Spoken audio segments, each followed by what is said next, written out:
الحمد للہ رب العالمین والصلاة والسلام علی نبینا محمد وعلی آلہ واصحابہ اجمعین ومن تبعهم بإحسان الى یوم الدین اما بعد۔ محترم ناظرین و شاہدین، السلام علیکم ورحمۃ اللہ وبرکاتہ۔ آج کی اس مجلس کا جو موضوع ہے وہ ہے اللہ کے علاوہ کسی اور سے فریاد کرنا یہ کس طرح کا عمل ہے، یعنی ان چیزوں میں جس کا مالک صرف اللہ تعالیٰ ہے اس میں غیر اللہ کو پکارنا، اللہ کے علاوہ کسی اور کو پکارنا یہ شرک ہے۔ یہ ہر کوئی جانتا ہے کہ ہمیں اور آپ کو کبھی کوئی مصیبت آئے، پریشانی آئے تو اس میں صرف اللہ تعالیٰ کو پکارنا چاہیے،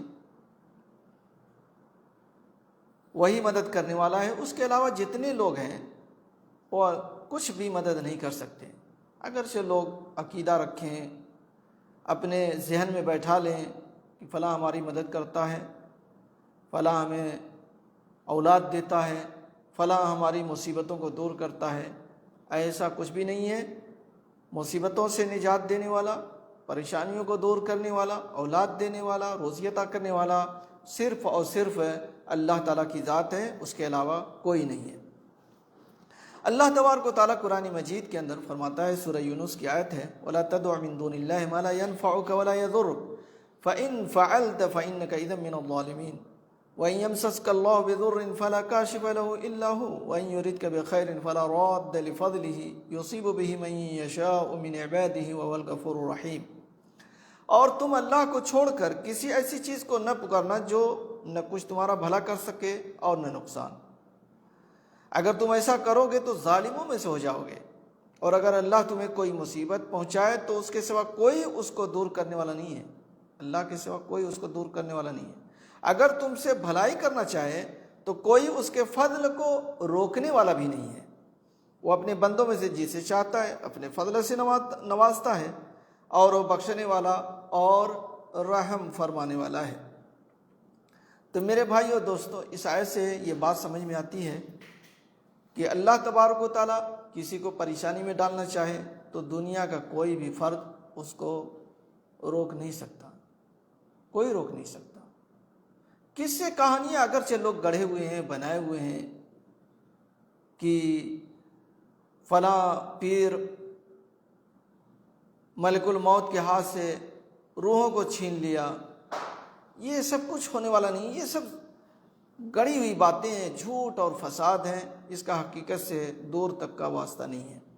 لیکن اب کیا کیجیے گا، علماء اس کو بیان کرتے ہیں۔ ایسے علماء حقیقت میں علماء سو ہیں جو پوری قوم کو گمراہ کر رہے ہیں۔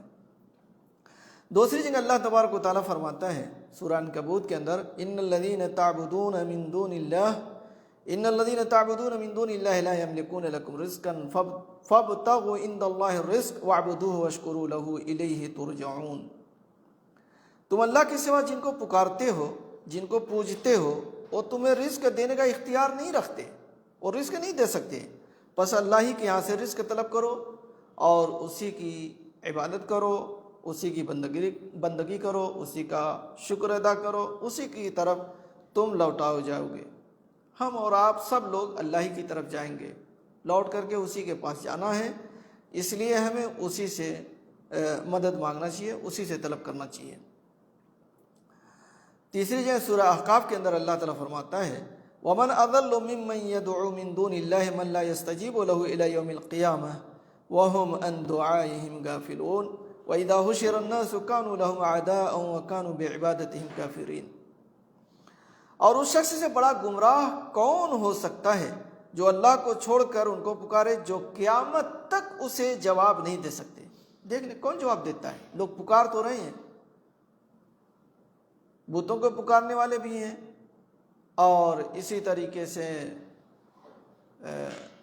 صالحین کو پکارنے والے لوگ ہیں، اور اسی طرح سے قبروں میں مدفون لوگوں کو پکارنے والے ہیں۔ کون جواب دیتا ہے؟ اور وہ لوگ یعنی جن کو یہ لوگ پکارتے ہیں وہ قیامت تک اس جواب بھی نہیں دے سکتے، اور ان کی پکار سے غافل اور بے خبر ہیں۔ ایسا بھی نہیں ہے کہ ان تک ان کی پکار پہنچ رہی ہے، غافل ہیں، بے خبر ہیں، ان تک کوئی بات نہیں پہنچتی۔ اور قیامت کو جب تمام انسان جمع کیے جائیں گے تو اس وقت وہ ان پکارنے والوں کے دشمن ہوں گے جنہیں پکارا جا رہا ہے، اور طرح طرح کے القاب دیے جا رہے ہیں۔ یہ لوگ کل قیامت کو روز ان کے دشمن ہوں گے، اور ان کی پرستش سے انکار بھی کریں گے، ان کی عبادت سے انکار بھی کریں گے، دشمن بھی ہوں گے، انکار بھی کریں گے کہ مجھے تو تم لوگوں نے کبھی پکارا نہیں۔ کیسے پکاریں گے؟ وہ اس لائق نہیں ہے کہ وہ جواب دیں، وہ اس لائق نہیں ہے کہ سن سکیں، وہ اس لائق نہیں ہے کہ وہ مدد کر سکیں۔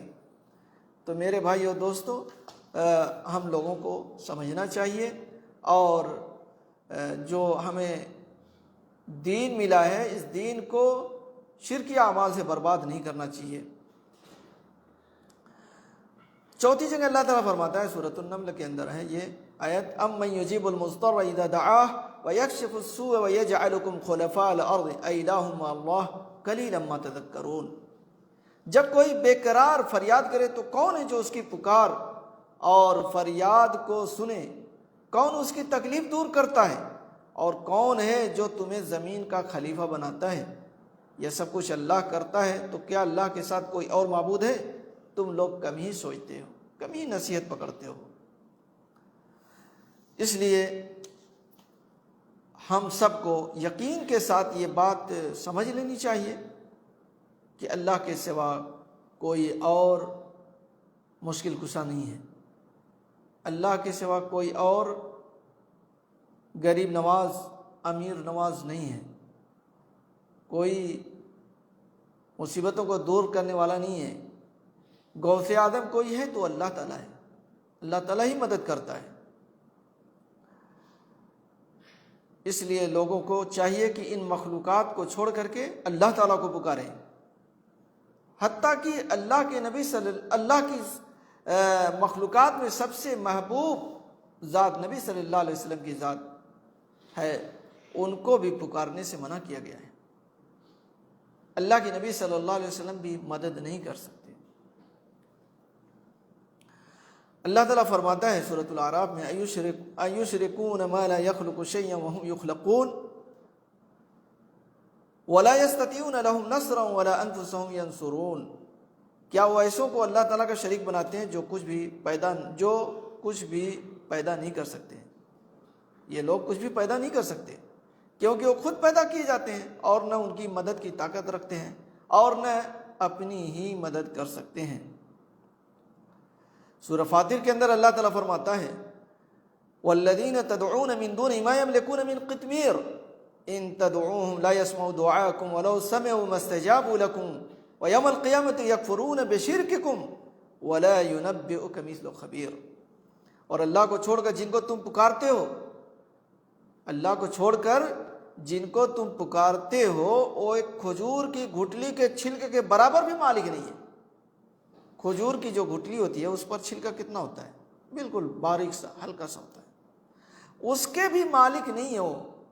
تم اگر ان کو پکارو تو تمہاری پکار نہیں سنتے، اور اگر سن بھی لیں تو تمہیں کوئی جواب نہیں دے سکتے، جواب بھی نہیں دے سکتے، اور قیامت کے دن وہ تمہارے شرک کا انکار کریں گے، اور اللہ خبیر کی طرح تمہیں کوئی خبر نہیں دے سکتا۔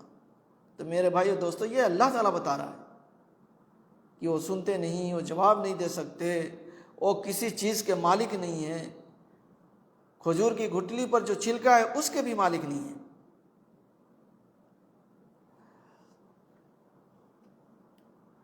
بخاری کے اندر ہے، حضرت انس رضی اللہ عنہ سے مروی ہے کہ شج النبی یوم احد وکسرت رباعیتہ فقال کیف یفلح قوم شجوا نبیہم فنزلت لیس لک من الامر شیء۔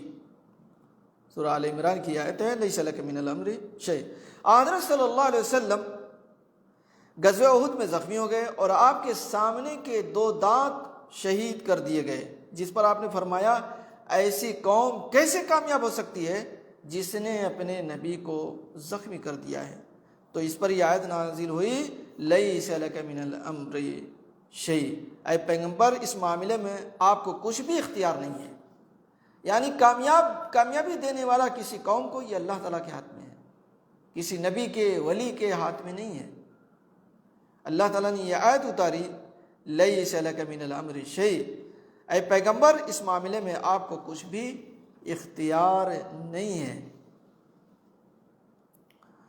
ایک جگہ اور آیا، حضرت ابو ہریرہ رضی اللہ عنہ سے روایت ہے، یہ روایت بخاری اور مسلم کی ہے، جب رسول اللہ صلی اللہ علیہ وسلم پر یہ آیت نازل ہوئی وَأَنذِرْ عَشِيرَتَكَ الْأَقْرَبِينَ، تو آپ کھڑے ہو گئے اور فرمانے لگے یا معاشر قریش او کلمۃ نحوها اشتروا انفسکم لا اغنی عنکم من اللہ شیئا، یا عباس ابن عبد المطلب لا اغنی عنک من اللہ شیئا، یا صفیہ عمت رسول اللہ صلی اللہ علیہ وسلم لا اغنی عنک من اللہ شیئا، ویا فاطمہ بنت محمد سلینی من مالی ما شئت لا اغنی عنک من اللہ شیئا۔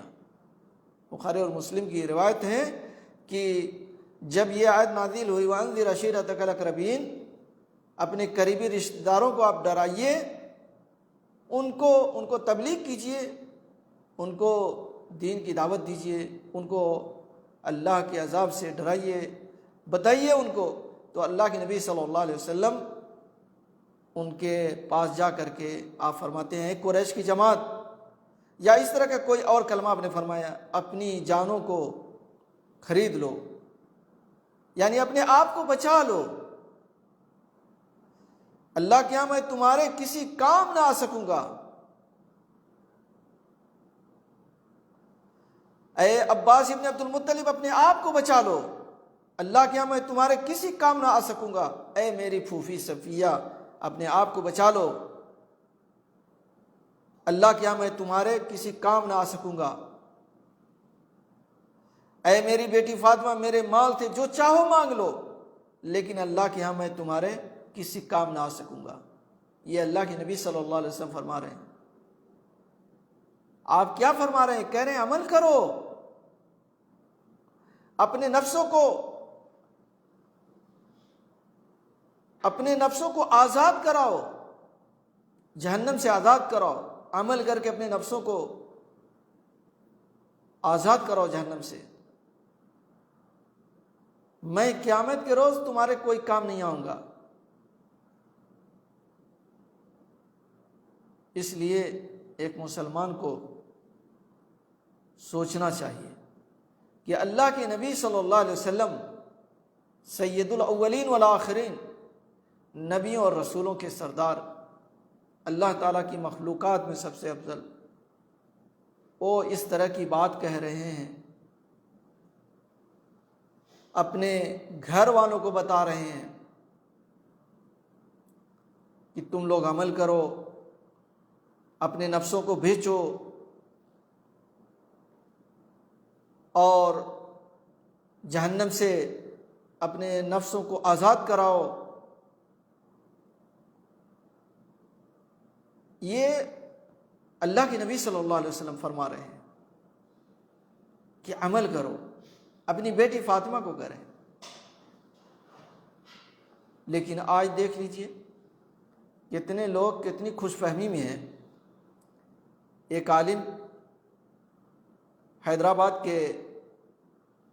کی طرف کے رہنے والے تھے، وہ بڑا فخر کرتے تھے، کہتے تھے کہ میں غوث پاک کی نسل سے ہوں، تو اور وہ جب لوگوں کی مدد کریں گے تو میں ان کے خاندان کا، میری تو ضرور کریں گے، مجھے کیسے چھوڑ دیں گے؟ یعنی اس طرح سے شیطان کے دھوکے میں داخل ہو گئے ہیں۔ بتائیے اللہ کے نبی صلی اللہ علیہ وسلم اپنی بیٹی کو کہہ رہے ہیں کہ اللہ تبارک و تعالیٰ کل قیامت کے روز کسی کو کسی گناہ میں پکڑ لے تو میں نہیں بچا سکتا۔ دنیا میں تو کچھ مال مانگ سکتے ہو، میں دے سکتا ہوں، جو میری طاقت میں دے سکتا ہوں، لیکن اگر اللہ تعالیٰ کسی گناہ کی وجہ سے کل قیامت کے روز پکڑ لے تو میں نہیں بچا سکتا۔ اور یہ لوگ ان بزرگوں پر بھروسہ کیے ہوئے ہیں، کہتے ہیں کہ فلاں بابا ہیں تو فلاں ہیں تو فلاں ہیں، یہ ہمیں بچائیں گے۔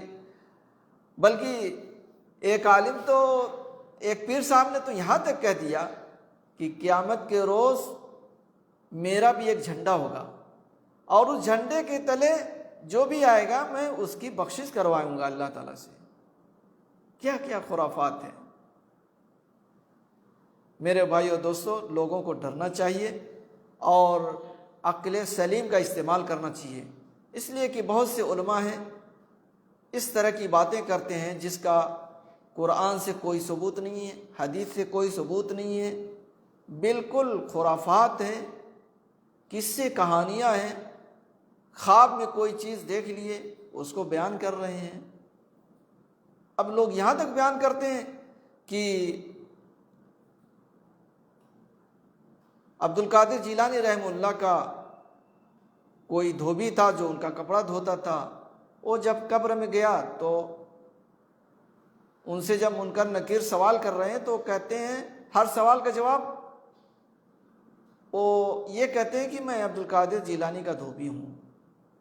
یہ بتائیے قبر کا احوال کیسے معلوم ہو گیا؟ کتابوں میں کہاں سے آ گیا؟ کسی کو شیطان نے خواب میں دکھایا ہوگا ایسا ایسا ہوا ہے، تو اس نے کتابی شکل دے دی، کتاب میں لکھ دیا، اب اس کو علماء بیان کر رہے ہیں۔ بھئی اس کا ثبوت کہاں سے ہے؟ کون گیا تھا قبر میں جا کے پتہ کر کے آیا ہے؟ تو لوگ سوچتے نہیں ہیں، سمجھتے نہیں ہیں، غور نہیں کرتے۔ اگر غور کریں تو معلوم ہو جائے کہ پورا فراڈ ہے، جھوٹ کا پلندہ ہے یہ۔ لیکن اندھی تقلید میں لوگ لگے ہوئے ہیں کہ ہمارے یہ مولانا ہیں، ہمارے علاقے کے ہیں، یہ غلط بول نہیں سکتے۔ اللہ تعالیٰ سے دعا ہے کہ اللہ تعالیٰ ہم تمام لوگوں کو صحیح سمجھ اور صحیح فکر عطا فرمائے، آمین۔ وآخر دعوانا الحمدللہ رب العالمین، وصلی اللہ علی نبینا محمد وعلی آلہ واصحابہ اجمعین۔